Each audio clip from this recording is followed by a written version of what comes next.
El día cero hace referencia al día en el que todas las llaves de la ciudad se quedan sin agua. Mucho se ha hablado de las consecuencias que esto podría traer para la Ciudad de México. Sin embargo, creemos que el concepto de día cero es equivocado y no aporta elementos ante la situación de escasez de agua que estamos viviendo. El día cero plantea una crisis que paraliza, conmociona y genera miedo. Promueve un estado de shock que no abona para encontrar soluciones. Por eso, desde Isla Urbana, lo que proponemos es cambiar la perspectiva y pasar del día 0 al día 1.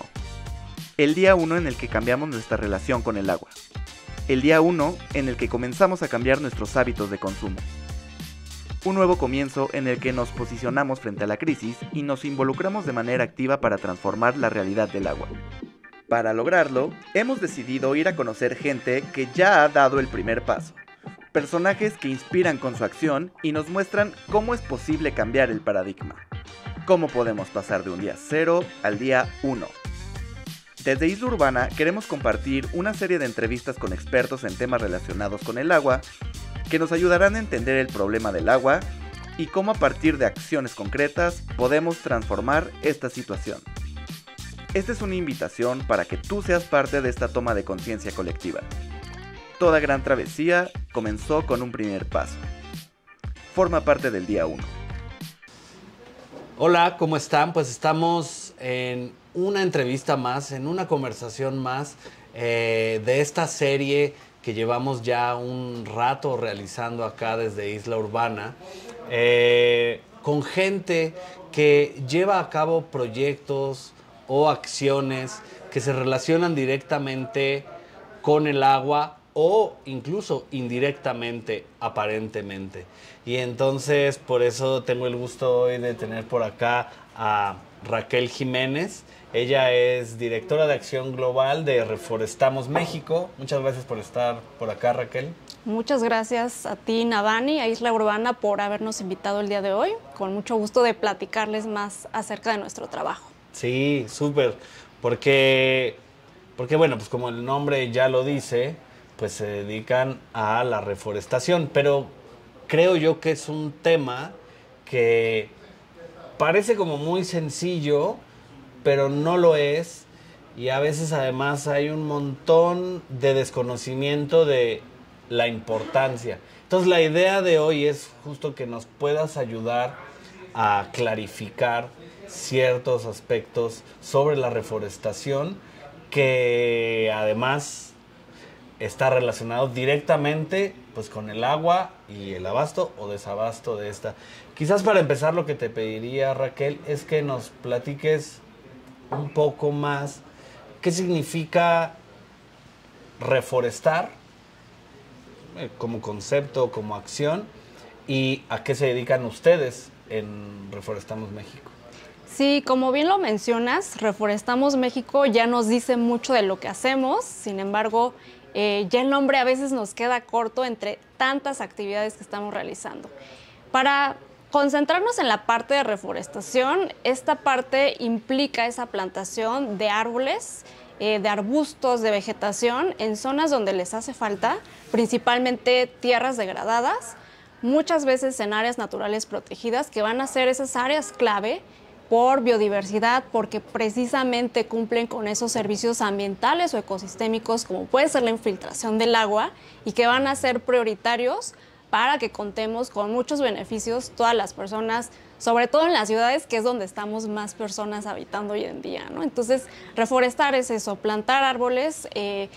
Esperamos siempre que sea diverso, no solamente monocultivos, que también pueden cumplir en algunos casos sus funciones, plantaciones comerciales, pero pensemos en eso, en los bosques diversos con estas múltiples funciones y beneficios que nos brindan.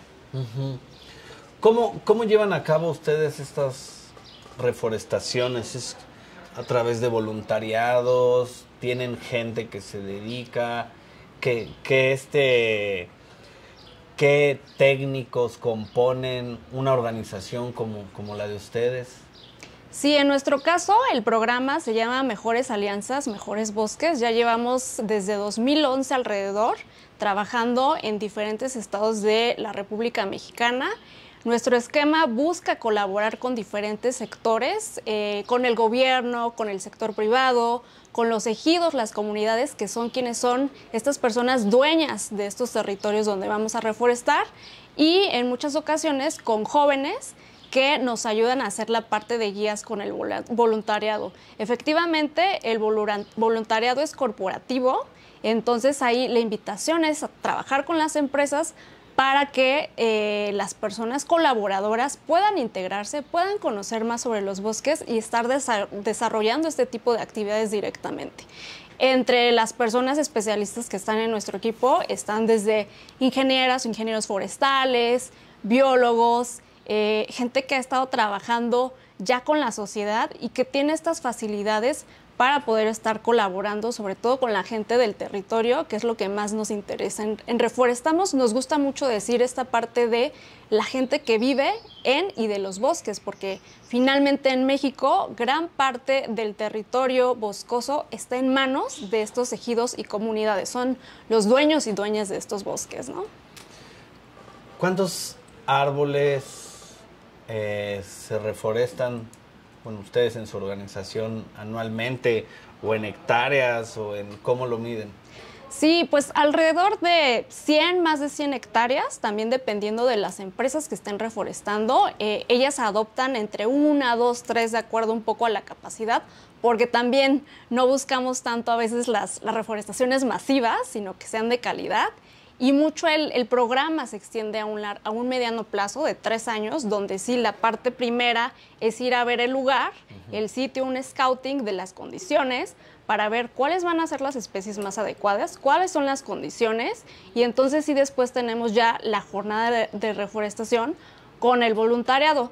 Posteriormente, ya las personas de los ejidos y las comunidades se encargan de dar ese mantenimiento para garantizar que esos arbolitos que estamos poniendo realmente puedan sobrevivir.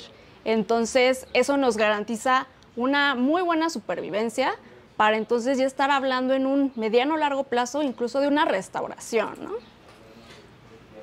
Hablabas de que van técnicos a hacer, digamos, me imagino como análisis de especies, tipos de suelos,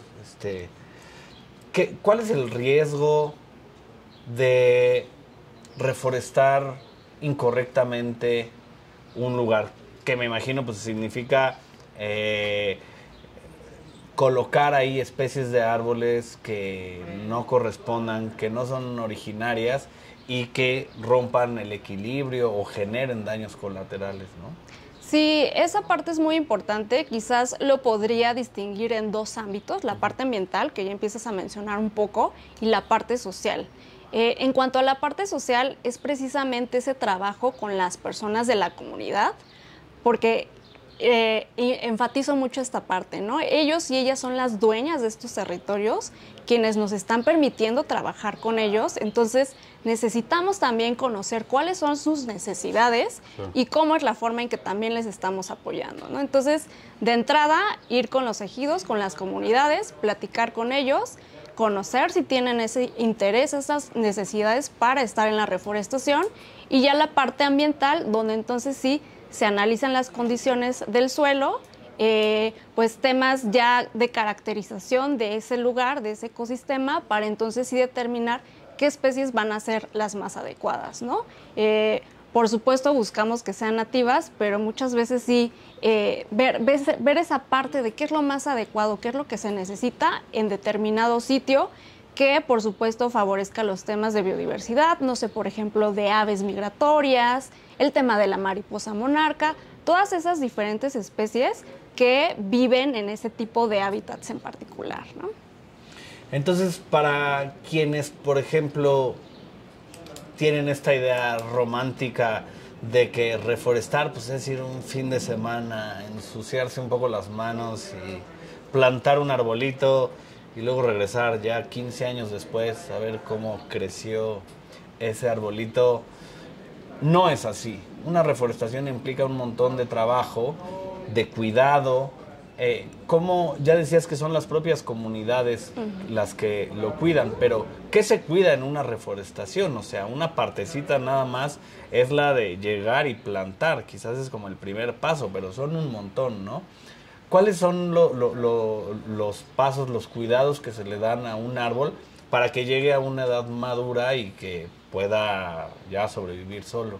Sí, quizás aquí también aquí conviene distinguir entre una reforestación cuando vamos a una zona rural, a un bosque, que una reforestación en una zona urbana como puede ser la ciudad, ¿no? Entonces, claro, refiriéndonos a estas reforestaciones en los bosques, aquí sí podemos llevar árboles más pequeños, decíamos hace rato, ¿no? Las especies más adecuadas, ver el territorio, ver las condiciones del suelo para asegurar esa supervivencia, ¿no? Por supuesto, se tiene que hacer en temporada de lluvias para que la lluvia, el agua, ahí entrando otra vez con el tema agua y el ciclo del agua y la vegetación, pues favorezca esa supervivencia de los arbolitos. Si vamos en una temporada de secas, difícilmente van a sobrevivir, ¿no? Entonces, esa parte hay que ser también muy cuidadosos. La distancia entre los árboles también va a ser importante para darle su espacio de crecimiento. Si están en una ladera, si están en un suelo pues más horizontal, también esas condiciones van a ser importantes. Y ya después, sí, de la jornada de reforestación, pues esos cuidados, ese mantenimiento. Muchas veces también en temas de reforestación vemos la parte de incluir aspectos o en el bosque que logren mantener el bosque fuera del peligro de los incendios forestales, por ejemplo, ¿no? Entonces, parte de ese trabajo que a veces no mencionamos tanto son las brechas cortafuego, que son precisamente esas brechas que van a permitir que en dado caso de un incendio no avance más y se lleve nuestra reforestación, ¿no? Entonces, son ese tipo de cosas. También otro tipo de problemáticas que pueden aparecer son las plagas forestales que también afectan la salud de los árboles. Entonces, todos esos aspectos que están detrás y que no son tan visibles, hay que estarlos considerando a la hora que decidimos dónde plantar, ¿no? Uno de los criterios que estamos tomando en cuenta en Reforestamos para decidir esos sitios clave o prioritarios tiene que ver con las cuencas hidrográficas. Esas cuencas que nos van a ayudar a tener un criterio clave para decir, aquí es necesario reforestar porque nos va a ayudar en la parte de infiltración del agua para tener pues el recurso hídrico y la recarga de los mantos acuíferos. Y justo con esto me gustaría entrar un poco más al tema ya directamente del agua, que es un poco pues lo que nos tiene conversando acá. Y justo es entender qué relación hay entre los árboles, los bosques y el agua. O por ahí escuchamos y repetimos incluso que no existen las fábricas de agua. Quizás lo que más se le asemeja pues son los bosques, ¿no? Tanto, y ahorita nos puedes contar más, pero tanto por el papel que fungen para la infiltración como para la evotranspiración. ¿Qué relación hay entre bosques y generación de agua? Pues ahí me gustaría platicarles un dato muy contundente de la FAO, este organismo de la ONU que habla sobre temas de alimentación, donde alrededor de 75% del agua justamente se infiltra a través de bosques. Entonces, a partir de estos ciclos del agua, de la evapotranspiración, justo es como los bosques nos ayudan, actúan como esas esponjitas para tener este recurso que va a ser accesible y que va a impactar en temas de alimentación, para el uso doméstico, para la industria, etcétera. Entonces, ese dato pues realmente nos habla del peso que tienen los bosques en el mundo y en México igual, es un dato igual de alrededor de 70-75% para Ciudad de México al menos, donde el agua viene de los bosques que están aledaños a la Ciudad de México. Entonces, ya con eso nos habla de la importancia, cómo los bosques cuando llueve nos ayudan a retener agua,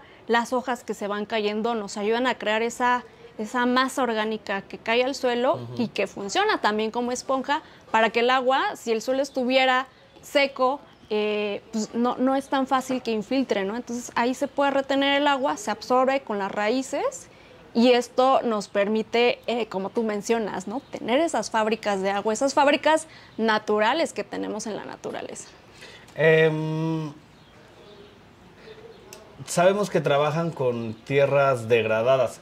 ¿Son estas las tierras que no tienen ya materia orgánica encima? ¿O qué son estas? ¿O qué se considera como tierra degradada? Sí, efectivamente, esa sería una característica donde el suelo pues ya ha perdido sus funciones, muchas veces por temas de contaminación del suelo, por temas agropecuarios, el propio tema de la deforestación, cuando se quita la cobertura vegetal de los árboles, de arbustos, etcétera, pues vamos dejando el suelo sin esos nutrientes, sin esas capas que nos van a ayudar a que el suelo pueda ejercer esa función de absorber el agua. Entonces, ese sería un suelo degradado que va perdiendo esas funciones que brinda para realizar todos estos ciclos.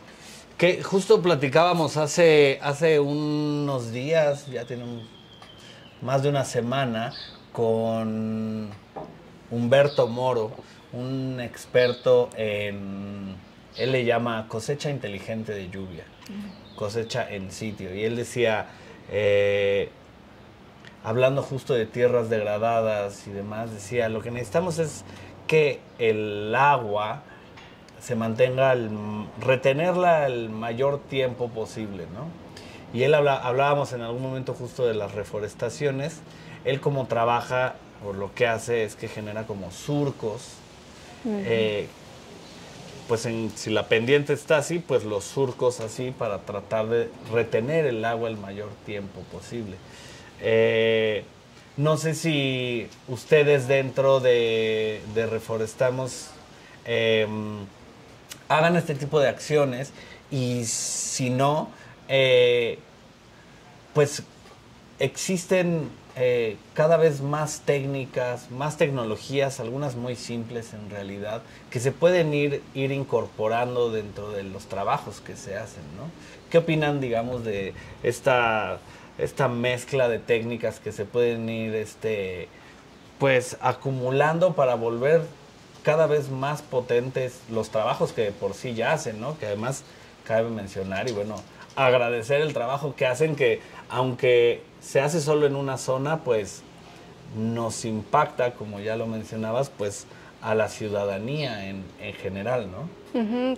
Sí, pues acerca de este tipo de surcos, a veces como tinas, creo que les llaman, me parece que ahí lo más pertinente es siempre estudiar el sitio, ¿no? Porque hay casos donde pues a veces está debate, entonces lo más importante es poder estudiar el sitio, ver qué información ya científica hay para ver qué tan conveniente es. No te sabría yo decir casos específicos, pero creo que ahí hay investigaciones, ahí hay respaldos científicos que nos ayudan a determinar cuáles van a ser esas mejores acciones que nos ayuden, al menos en temas de retención de agua, porque no sabemos si por ahí a lo mejor estemos afectando otro tipo de cosas, pero mi recomendación es esa, siempre consultar a las personas expertas, esos estudios que ya existen, y ver qué es lo más pertinente, dependiendo siempre del contexto, de las condiciones del suelo, de las características que hay en ese sitio en particular. Sí, pues digamos que haciendo el contraste de un suelo degradado a un suelo rico, sería un bosque en buen estado, donde hay esa cobertura forestal, puede haber arbustos, diferentes tipos de vegetación que generan esa capa. Entonces, también es muy común que en los bosques, cuando vamos caminando, vemos, pues no sé, desde musgos, hojarasca, toda esa capa orgánica que cubre el suelo y que, pues, de hecho, vamos caminando y hasta podemos sentirlo como si fuera una esponjita, ¿no? Eso ayuda a que el agua, cuando cae, no corra de manera tan rápida, sino que tenga una forma de correr más lenta, que a veces justo se acumula en ciertos puntos de manera muy natural, y entonces la infiltración es lenta. Y aquí sí, como decía este experto, se mantiene más tiempo para que pueda infiltrarse desde, por decir, la parte más alta de una montaña, que es donde nacen ahí pues los ríos, ¿no? Surgen estos arroyos, estos escurrimientos que nos ayudan entonces a tener el agua limpia. Sí, creo que a veces parece muy lógico y muy básico y a veces parece muy complicado, ¿no? O sea, de verdad lo que necesitamos es que el agua de lluvia que se precipita sobre los bosques, sobre las tierras, pues se infiltre. Es como, no sé, yo lo pienso como en esta ropa que ahora, bueno, como impermeable, ¿no? Hay que imaginarlo como esa ropa o impermeable o permeable. Lo que necesitamos es que vaya para abajo, porque eso es lo que va a acabar en las cisternas subterráneas de la naturaleza, de la cual además extraemos agua y dependemos, ¿no? Sí. ¿Qué es lo que más, digamos, pone en riesgo a los bosques que tenemos actualmente en el país todavía con los que contamos? Que ustedes deben de tenerlo mapeado o estudiado. Me imagino, obviamente, los incendios. Está la tala ilegal, que debe ser fuertísima. ¿Cuáles otros hay y cómo son estos? ¿Qué tanto están acabando con nuestros bosques? Sí, pues pondría el cambio de uso de suelo, que se vincula a diferentes actividades. En México mucho la actividad agropecuaria es una de ellas. Entonces, quitar el bosque para diferentes cultivos o actividad ganadera es una de las O sea, más que importantes. literalmente el gobierno cambia el que ahora esto, además de bosque, digamos, puedes meter ahí ganado y puedes cortar todo para sembrar un monocultivo como maíz o Es un cualquier otro. fenómeno complejo en donde pues intervienen diferentes actores, ¿no? A veces los cambios de uso de suelo se llevan a cabo de forma ilegal, Ok. es decir, sin la autorización precisamente del gobierno. Pero justo esa parte nos lleva a revisar bien la problemática. ¿Qué es lo que está de fondo, no? En el caso de las actividades agropecuarias, también podríamos estar pensando en la remoción de vegetación forestal por temas de infraestructura. A lo mejor podemos hablar de proyectos carreteros o de otro tipo, ¿no? Y si pensamos, pues justamente ahí vemos qué actores podrían estar interviniendo en que se lleven a cabo estos cambios de uso de suelo. Y efectivamente, la parte de, vamos a llamarle tal ilegal, si lo decimos aprovechamiento, ya estamos dándole un carácter de legalidad, de hacerlo, ya le pondría incluso el carácter de irnos hasta sostenible, ¿no? Donde se está considerando las mejores prácticas para que sí se aproveche el bosque, pero al mismo tiempo se estén realizando actividades de la mejor manera, con las mejores prácticas que contribuyan tanto a la parte hídrica como a la conservación de biodiversidad y otros servicios ecosistémicos. Entonces, en México el cambio de uso de suelo sigue siendo por la causa principal y ya la podríamos ir diversificando ligada a diferentes tipos de actividades.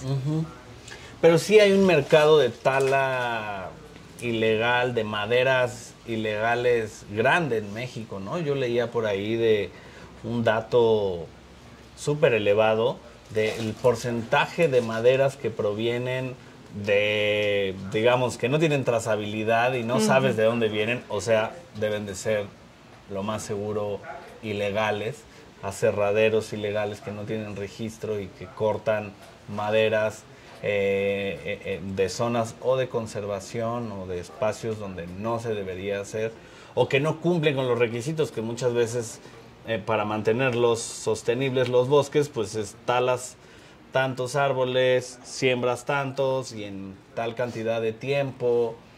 ¿Tú tienes información de la tala ilegal? ¿Qué tan grande es o qué tanto estamos acabando con nuestros bosques? Pues mira, existen diferentes datos porque precisamente por ese carácter de ilegalidad es difícil Sí. conocer contundentemente. O sea, se habla desde datos de 35 hasta 70%. Entonces, realmente un dato como muy certero no se tiene. Son estimaciones por esa parte de pues que no hay un registro, ¿no? Es difícil, pero pues es bastante grave e incluso a veces se va temas de madera ilegal con la legal, y ya estamos hablando de una madera lavada, ¿no? Claro, lavado así como de dinero, Exactamente, pero de madera. pero de madera. Entonces, lo acabas de mencionar, trazabilidad es una palabra que tenemos que estar trabajando en más trazabilidad en México en temas de lograr la legalidad. Eso nos implicaría pues una modernización también ahí de la parte de tramitología, de los sistemas de información, para poder determinar desde el origen de la madera hasta nuestro producto final como consumidores o consumidoras, ¿no? En un mueble, en el papel, etcétera. Entonces es un tema bastante complejo, multifactorial, donde pues a lo mejor también en nuestro caso como Reforestamos, nuestra postura ha sido de buscar justamente cómo colaborar con el gobierno, con ejidos, para que sus productos del bosque pues cumplan con las condiciones. Mucho hemos empujado el tema de legislación para que también los trámites pues se vuelvan pues de alguna manera más sencillos, ¿no? Habrá gente que esté aprovechando el bosque y por la complejidad a veces de los trámites. La tramitología hace que se mantengan en esta ilegalidad. Exactamente. Digo, entre comillas, porque son gente que quiere volverse legales. Y no se les permite por eso, ¿no? Exactamente. Entonces, pues ahí nuestro impulso es por esa legalidad, por un manejo forestal sostenible, por una fiscalización, para poder apoyarles, ¿no? Sí, y que creo que además esta condición, digamos, como de que no se tiene mucha información, a veces incluso nos puede hacer a nosotros, a nosotras como ciudadanas, ser cómplices por ignorancia del tema, ¿no? O sea, el hecho de que tú compres un mueble que probablemente, como ya decías, la mitad venga de tala ilegal, y más que ilegal, porque ya dijiste que dentro de legalidad hay como ciertos matices, pero yo diría incluso extraída a través de crimen organizado. Porque eso sí, grupos delictivos que están sacando bastante jugo de la tala ilegal, es así, pues no hay manera pues, de legalizarlos, ¿no? Ni se busca hacerlo. Y lo que yo planteo es que podemos estar siendo cómplices incluso nosotros como usuarios por ignorancia, no con dolo, pero que para tal caso da lo mismo, ¿no? Porque pues si estamos acabando con los bosques, que ya si lo quiero ver utilitariamente, que son gracias a los que tú tienes agua, necesitamos empezar a tener como estas conversaciones un poco más directas de que lo que haces, consumes o dejas de hacer, impacta directamente en el entorno. Y los árboles, los bosques y por ende la madera, pues son, me parece, como directamente relacionados. Sí, efectivamente, ahí pues uno de los retos a los que nos hemos enfrentado es esta parte de como personas consumidoras, ¿cómo le hacemos para que la gente pues demande o exija productos que vengan de un bosque sostenible? Entonces, hemos estado trabajando en alianza con el Forest Stewardship Council, el FSC, que es una de las certificaciones más conocidas a nivel internacional, con estándares muy importantes que consideran justamente esta parte desde temas laborales hasta conservación de biodiversidad. Entonces, realmente tienen una garantía ambiental, social, económica, para decir que tu producto viene de un bosque manejado con las mejores prácticas. Y esto pues lo pueden ver a través del sello del FSC, que trae un código, y ahí nosotros como consumidoras o consumidores podemos revisar ese código y ver de dónde viene la madera o la materia prima de lo que estamos consumiendo. Y una práctica a la mejor, pues todavía más simple, si compras madera, requerir la factura, porque una factura pues nos va a hablar de un proceso legal donde hay esta parte de fiscalización y que pues a lo mejor como que no lo pensamos tan fácilmente, pero pues ya hoy en día toda la parte de facturación implica estar Claro. dentro de un marco legal, ¿no? No, esos me parecen dos datos buenísimos, ¿no? Si vas a comprar algo de madera, buscar que tenga su código FSC, donde puedes verificar su trazabilidad, supongo, y que tenga buenas prácticas. En su defecto, que te den factura, porque pues eso, como dices, asegura que por lo menos estén dentro de un marco de legalidad que nos podría indicar que pues no es madera, pues que, ¿cómo le llamaremos? Ilegal, ¿cómo se le llama? De fuentes ilegales. De fuentes ilegales o de crimen organizado. Ese me parece un muy buen dato por el cual podemos como empezar, aunque sea por cosas mínimas y de las que tenemos que estar hablando e impulsando. Uno se sorprendería, bueno, yo me he sorprendido platicando con gente experta del tema, y tanto ambientalistas como políticos, cuando les hablas de este tema de trazabilidad y tala ilegal, es como, bueno, sí es cierto, nunca lo había pensado tan así. Es como, ¿cómo puede ser? Es como el punto básico de si estamos hablando Sí. de agua y del mismo ciclo de agua, un poco más complejo que el de las monografías, pues los bosques están ahí, ¿no? Son básicos. Nosotros estamos ahorita, en este momento, en marzo del 2024, en medio de una situación, una crisis de agua derivada de distintos factores, ¿no? Principalmente cambio climático, a nivel global y obviamente que impacta a nivel nacional. Se habla, bueno, no se habla, nos ha tocado 3 años de sequía y este último, o sea, 2023 particularmente, todavía más fuerte, ¿no? Por lo tanto, el sistema Cutzamala está hoy lo veníamos escuchando, a un 37% de su capacidad, y por lo tanto tuvieron que reducir su caudal diario que entrega a la Ciudad de México o al Valle de México de agua. Se calcula que por ahí de finales de junio, si no llueve, esa fuente de abasto de agua, que es la que nos da aprox el 30%, pues se va a agotar. Entonces, a esto le están nombrando a esta situación el día cero, que desde nuestro punto de vista, pues no es del todo real, porque pues el día cero es cuando de todas las llaves de la ciudad deja de salir el agua y totalmente todos nos quedamos sin agua. Y acá pues sería el 30% del abasto que se agota y queda todavía lo que nos entregan pozos locales y lo que nos entrega el acuífero. Ahora, con esto no queremos decir que no hay que alarmarse, que no hay problema para nada. Lo que queremos decir es todo lo contrario.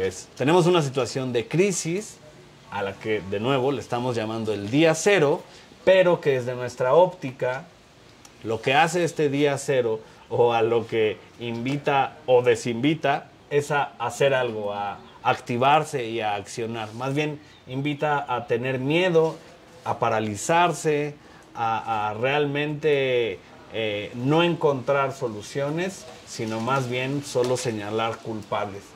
Y en ese sentido es que surge este interés por tener estas conversaciones y tratar de cambiar un poco la narrativa del día cero a más bien el día uno. El día uno en el que ahora sí hacemos caso a todos estos consejos, a todas estas informaciones que nos han dicho desde que tenemos memoria de que hay que cuidar el agua.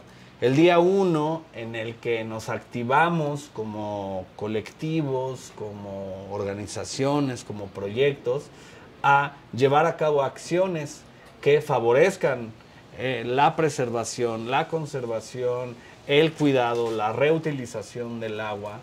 Y en este sentido, pues justo me gustaría como preguntarte a ti personalmente y a ustedes como Reforestamos México, ¿Cómo ven ustedes esta situación en la que estamos en este momento de crisis de agua, pero también si pues ven ustedes un área de oportunidad para salir adelante, porque pues tenemos que salir adelante, ni modo que nos quedemos aquí nomás viendo cómo nos secamos o desecamos? ¿Qué podemos hacer en temas de reforestación y demás, de conservación de bosques para empezar con este día 1 y para contarle a la gente que hay motivos, hay causas por las que podemos seguir adelante haciendo cosas, ¿no? Sí, me parece totalmente que coincidimos con lo que ustedes están haciendo. De hecho, pues también por eso nos da gusto que Isla Urbana, junto con nosotros y otros aliados, podemos estar trabajando en este tipo de campañas de difusión para las personas. Porque, pues ya lo decías, ¿no? La parte de cambio climático, cómo ha exacerbado esas olas de calor, sequía, que terminan influyendo en que tengamos menos agua, ¿no? Y también en particular desde el año pasado, si no mal recuerdo, que tenemos esta parte de fenómeno del Niño, que está Además, exacerbando aparte esas condiciones. Entonces, o sea, el momento es ayer, ¿no? Es ayer estar trabajando en los temas de cómo recuperamos estos ecosistemas que nos van a ayudar. Sin duda, hay recordar la Agenda 2030, los Objetivos de Desarrollo Sostenible, que tienen este objetivo 6 sobre agua y pone ahí atención en una de sus metas en la recuperación y conservación de ecosistemas como los bosques. O sea, ahí está puesto. Otras agendas que también están considerando esta parte. Entonces, sí ese llamado a los diferentes sectores, ¿no? Al gobierno, cómo le podemos exigir que dedique presupuestos, en este caso, al cuidado de los bosques, al manejo forestal comunitario, que también es pieza clave en conservar y aprovechar sostenible los bosques, y a la ciudadanía, ¿no? A través de estas diferentes iniciativas, ya sea de reforestación. En nuestro caso tenemos un programa de adopción de árboles de forma virtual, donde a lo mejor pues, no tienes ese acceso a irte al bosque a reforestar, pero hay otros medios. Entonces, realmente que la ciudadanía conozca, se informe sobre ese valor. Yo creo que tenemos un reto muy grande en lograr que más gente pueda conocer el valor de los bosques. Serían soluciones incluso mucho más baratas que estar pensando, ahorita pienso, ¿no? ¿Cómo traemos agua de otros lugares? ¿Qué tan caro puede ser eso en comparación con hacer una acción de reforestación, de restauración de los bosques? Los costos son muy, muy diferentes y pensar en esto, ¿no? Antes de llegar a la situación, ¿cómo damos más visibilidad? Realmente valorar esas funciones que nos brindan, que pues las damos por sentadas, ¿no? El oxígeno no lo vemos, el agua creemos que viene de aquí, de la llave del baño, de donde tú quieras, y no, ya que nos hacemos personas conscientes, vemos esa parte que tiene cuidar la naturaleza. Y yo creo que ese es como el reto, ¿no? Y ¿cómo hacemos para que la gente quiera los bosques? Así los proteja como si fuera el jardín que tienen ahí en su casa, ¿no? Así como nuestra abuelita o nuestra mamá, que así, oye, cuida con mis plantas, no pises ahí, no sé qué. ¿Cómo hacer eso a nivel sociedad, a nivel país, para que no nos sea indiferente lo que pasa en un área boscosa? Y como dices tú, no siempre quizás se puede ir al bosque.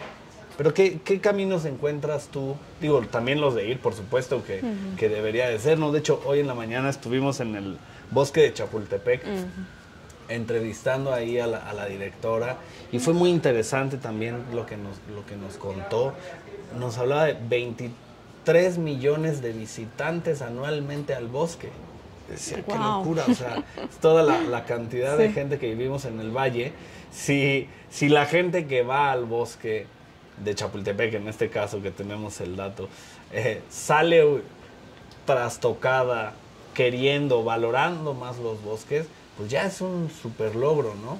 ¿Qué piensas tú que podemos hacer o qué hacen ustedes para lograr esta empatía entre sociedad urbana, además, y bosques?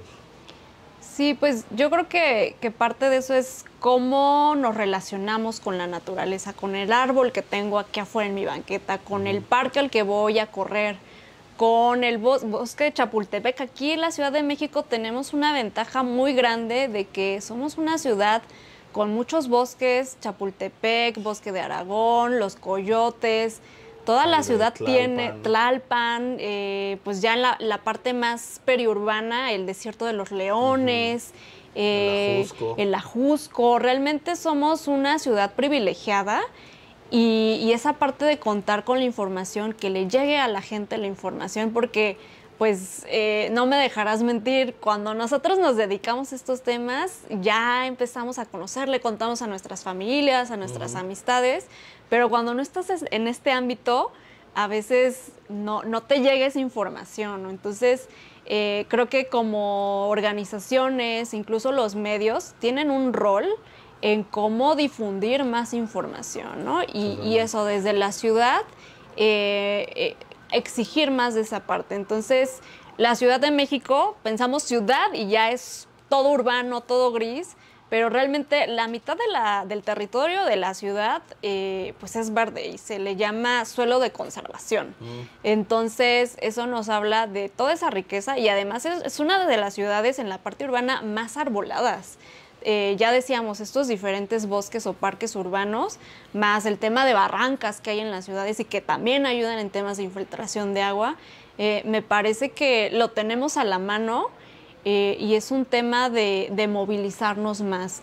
En temas de alternativas que como Reforestamos tenemos para acercar a la gente, me gustaría mencionar el concurso de fotografía que tenemos cada año, Centinelas del Tiempo, que es un concurso muy bonito, justo para todas las personas que sean aficionadas al tema de fotografía. Pues realmente ahí es un tema muy de motivar a la gente a reconocer ahora la parte estética, ¿no? El valor estético que nos brinda un bosque y plasmarlo en una fotografía que puede ser arte, ¿no? Ahí espérenos con la convocatoria, estará próxima a salir. Esa es una de las... La compartimos también nosotros en nuestras redes para convocar a más gente. Sí, entonces esa es una de las formas más, ¿cómo diría yo? Como más empáticas de llegarle a la gente. Está la parte de sumarte a reforestaciones. El año pasado ya hicimos una convocatoria dirigida a la ciudadanía que nos pregunta, oye, yo quiero ir a reforestar, pero no estoy en una empresa, ¿no? ¿Cómo le hago? Entonces esperamos sacar también este año una convocatoria similar para que estén pendientes de nuestras redes sociales. Estamos en todas las redes sociales y plataformas digitales, también para diferentes públicos. Ese también es un tema muy interesante. ¿Cómo nos acercamos a jóvenes, a niños, a adultos, a la empresa? Pues hay que adecuarnos también al lenguaje, ¿no? Ahora hemos trabajado mucho, al igual que ustedes, con plataformas como TikTok, que nos atraen otro tipo de públicos. Y vemos que también ahora las juventudes traen mucha conciencia de los temas ambientales y eso es muy bueno porque inciden también en la gente más grande, ¿no? Y pues reiterar la parte del programa de Mejores Alianzas, Mejores Bosques, esto a través del voluntariado corporativo, para que pues ahí toquen la puerta con sus áreas de sustentabilidad o algunas otras direcciones y puedan promoverlo, ¿no? Además, se vuelve una convivencia familiar, de dinámicas de integración también, que pues hay un valor del bosque, ¿no? Cómo nos impacta en nuestro bienestar psicológico, con estas actividades de esparcimiento para pues sentirnos bien, ¿no? Entonces, realmente para nosotros hablar de bosques, para mí en lo personal son un montón de beneficios y es un tema que por donde le veas nos ayuda a todas las personas, ¿no? Y hablando del medio ambiente, de lo económico, de lo social. Entonces, realmente esa es nuestra motivación, estar trabajando en esto. Hay muchos proyectos, organizaciones, instituciones que trabajen en temas de reforestación en México? Sí hay. Conocemos a varias organizaciones que incluso pues son organizaciones amigas, ¿no? Ajá. Entonces, sí, efectivamente Sí sí hay en diferentes estados, en diferentes latitudes. Entonces, sí las hay. ¿El gobierno reforesta también? El gobierno reforesta, bueno, ya desde hace varios sexenios, al menos de lo que yo era consciente, sí ha habido sexenios con reforestación. Actualmente, pues, ustedes saben que el gobierno maneja este programa de Sembrando Vida, que por supuesto ahí, pues, analizar cuáles han sido los resultados, siempre con esta información de decir dónde ha funcionado, dónde no, cuáles son las condiciones, pero el gobierno en su discurso oficial maneja esta parte de Sembrando Vida, ¿no? ¿Y tú crees que se reforesta lo suficiente o que tendría que aumentar? No solo, digamos, la obligación es del gobierno, pero bueno, justo estamos hablando de que ahorita la obligación es de todos. ¿Se reforesta lo suficiente en México o crees que tendría que ser mayor? Pues mira, actualmente desde la ONU, la Organización de Naciones Unidas, estamos en la década, el decenio de la restauración.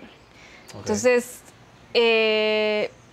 México es parte de ese decenio. 2020 empezó. Exactamente, en 2020. Entonces, eso nos habla de que realmente hay una urgencia a nivel mundial por llevar a cabo restauración. En México, la información que nos refiere el gobierno, digamos los datos oficiales, es que la deforestación ha disminuido, pero más bien cuánto necesitamos más recuperar. No te podría decir yo un dato concreto, pero sin duda necesitamos recuperar por lo que estamos viendo, ¿no? Ya tan solo los impactos, las consecuencias ambientales que estamos viendo nos hablan de una señal muy clara de que necesitamos más bosques, recuperar lo que se ha perdido para tener otra vez esos servicios ambientales. Entonces, me parece que sí hay una urgencia en esta parte de reforestar y hacia hablar de restauración, ¿no? Y en un ámbito todavía más complejo, más integral, de mediano largo plazo. Y justo eso me lleva a la siguiente pregunta que me da mucha curiosidad saber qué piensan ustedes. Yo creo que estamos en un momento, como ya lo hablamos, muy crucial, un punto de inflexión donde o logramos empezar a salir adelante o esto cada vez va a ir más hacia abajo, ¿no?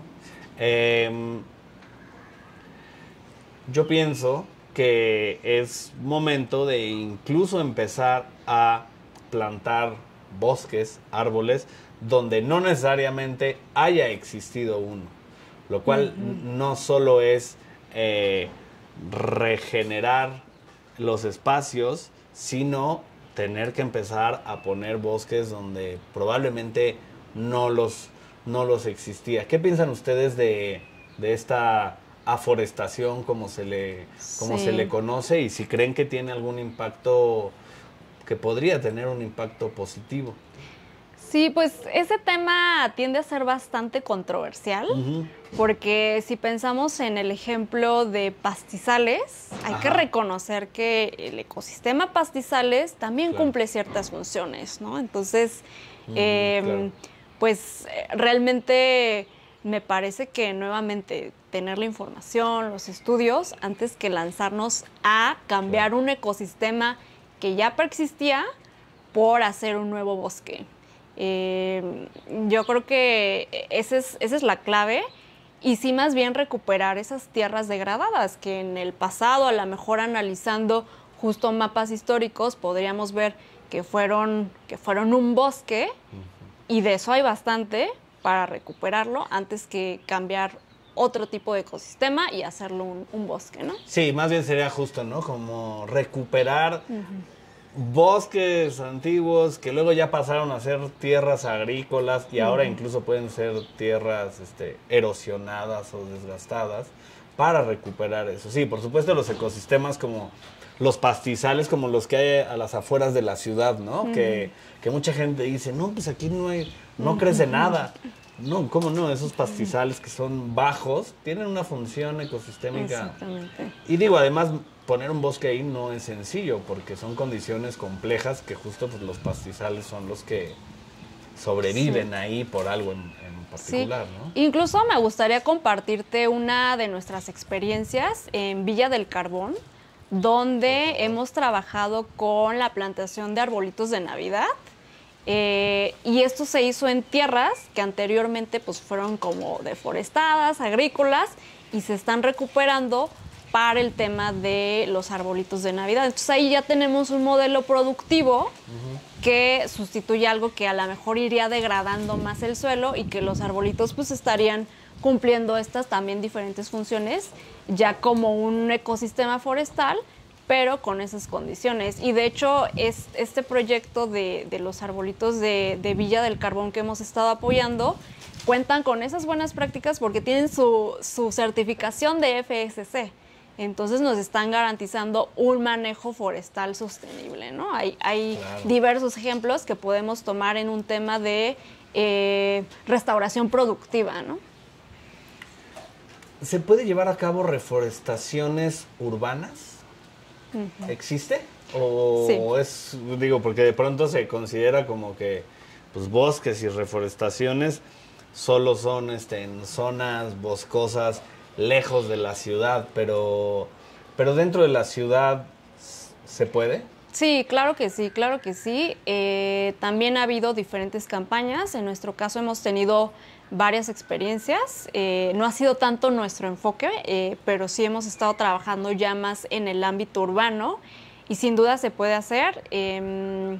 Pues ya lo mencionábamos hace ratito, ¿no? Hay numerosos bosques urbanos y parques en un montón de colonias.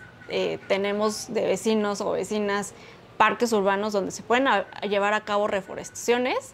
Me viene a la mente que en décadas pasadas pues hubo reforestación con el tema de los eucaliptos, ¿no? Entonces esos eucaliptos ahora ya son viejos, ya las condiciones, pues, o el objetivo en el momento por el que se plantaron pues fueron unas, pero esos eucaliptos no funcionan aquí, ya muchos se han caído también con los ventarrones. Entonces considerar cuál es la salud del arbolado urbano nos ayudará entonces a determinar un tema de reforestación. También, no solo en parques, ¿no? Están camellones, pues a lo mejor por ahí algunos terrenos o algo así que están ociosos y que pueden ser recuperados, ¿no? Me parece que son programas, son acciones bastante positivas y que en un ámbito urbano también nos impacta positivamente, pues en temas desde tener más fresco el clima, ahora que estamos diciendo las olas de calor, cómo refrescan a la ciudad, hasta el tema de ese bienestar psicológico, ¿no? Pues tan solo estar aquí, estoy viendo un árbol y sí te da un ámbito, un entorno de mucha más calma que si estuviéramos a lo mejor a la mitad de una avenida toda ruidosa, pues realmente la sensación es diferente, ¿no? Entonces, sin duda, en el ámbito urbano se pueden llevar a cabo reforestaciones. Sí, yo creo que los beneficios que acarrean los árboles en individual y zonas boscosas en conjunto, pues son ya un tanto sabidos, pero además como innegables, ¿no? Desde lo emocional, visual, como desde lo ecosistémico. Las aves, ahorita estoy escuchando. Exacto, auditivo, un montón de etcéteras, ¿no? ¿Dónde puede la gente, digo, ya nos contabas que utilizan plataformas, pero la gente que quiera involucrarse, que quiera conocer más de su proyecto, de la reforestación en general, ¿dónde puede contactarles? Bueno, ahí los invito a que consulten nuestra página web, reforestamosmexico.org, que es ahora sí que nuestra primera tarjeta de presentación.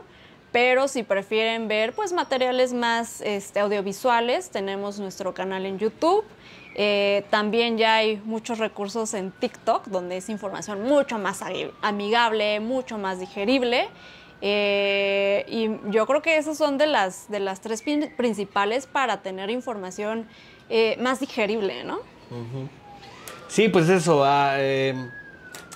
extender la invitación a seguir entendiendo cómo funciona el ciclo del agua en entornos urbanos, que ahorita es lo que, digamos, lo que estamos conversando respecto a lo que está sucediendo con el sistema Cutzamala, entender la importancia de los bosques en su conjunto, que sin bosques no tenemos agua para bañarnos y salir en la noche a echar relajo por la ciudad, ¿no? Entender lo interconectados que estamos con el entorno natural, a pesar de que ni nos demos cuenta, y que hay gente que ya está trabajando por ello, no es poca, y que es tarea de todos involucrarnos de una u otra manera, ¿no? Ya hablaban incluso de adopciones virtuales de árboles, ya eso es así como, ya ni tienes que ir tú a cuidar el árbol, pero hay formas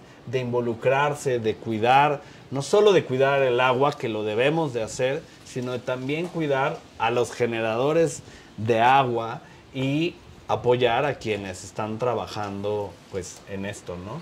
Sí, yo creo que fundamentalmente en cuanto a fábrica de agua, toda la parte sur de la Ciudad de México es donde tenemos las alcaldías que conforman la parte de suelo de conservación. Hablo de Milpalta, Tlalpan, Xochimilco, toda esa parte sur poniente es lo que se llama suelo de conservación y es donde se lleva a cabo buena parte de esa recarga, que efectivamente se va a los mantos acuíferos para posteriormente extraerlo en la parte de los pozos. Y creo que ese es de las fundamentales. Bueno, un bosque sostenible lo va a pensar más allá de esta imagen de bosque pristino o imagen así que puede ser, que sí los hay y los tenemos también cercanos, donde pues ves una cobertura, un techo de la copa de los árboles, a lo mejor puedes ver justo la hojarasca, observar biodiversidad, hongos, escuchar aves, algunas otras especies más grandes de animales, pero también un bosque sustentable o sostenible puede ser un bosque productivo, donde están las personas, porque las personas somos parte de los ecosistemas y pues la gente de las comunidades locales puede estar aprovechando no solo la madera, sino otros productos no maderables, ya sea resinas, los propios hongos, las fibras de las hojas de los pinos, etcétera, para tener diferentes productos. Y me parece que esos indicadores que nos muestran un bosque sano, un bosque rico, tiene que ver mucho con la biodiversidad que esté presente, que nos digan, ay, no, pues el otro día vi, bueno, me voy a ir al extremo, ¿no? Un jaguar, que es muy difícil de ver, pero ahí las cámaras de monitoreo ayudan, son indicadores muy importantes, porque hablan de que incluso pues tienen otras especies de las que se alimentan, ¿no? Nos habla de un bosque biodiverso y la parte de recursos como el agua, ¿no? Donde pueda haber arroyuelos y toda esta parte.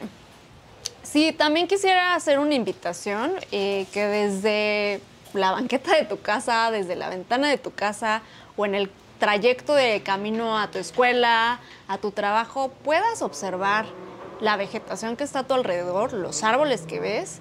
A lo mejor ya te entra la curiosidad por saber qué especies son, si escuchas por ahí aves, y esto entonces te va a llevar a decir, bueno, pues yo quiero más árboles porque me están dando sombrita ahorita que es el calor de mediodía, y cómo llevo esto a exigirle a mi gobierno, a mi alcaldía, a mi municipio, que quiero más árboles, que dediquen un presupuesto.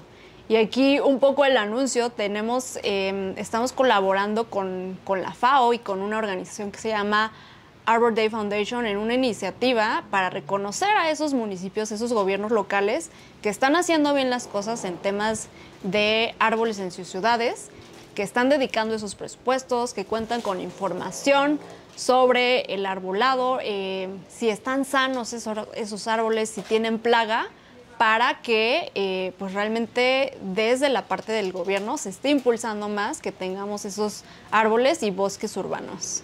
Pues muchas gracias, Raquel, una vez más por habernos acompañado hoy, a seguir extendiendo la conversación, entendiendo un poco más y pues invitar a la gente a que conozcan el proyecto de ustedes y de todos los beneficios que los árboles, abracen a los árboles, porque aunque suene muy hippie, pues nos ayuda a entrar en contacto, ¿no?, con la naturaleza. Sí, así es, Navani. Muchísimas gracias por esta invitación y un gusto estar con ustedes en Isla Urbana. Gracias.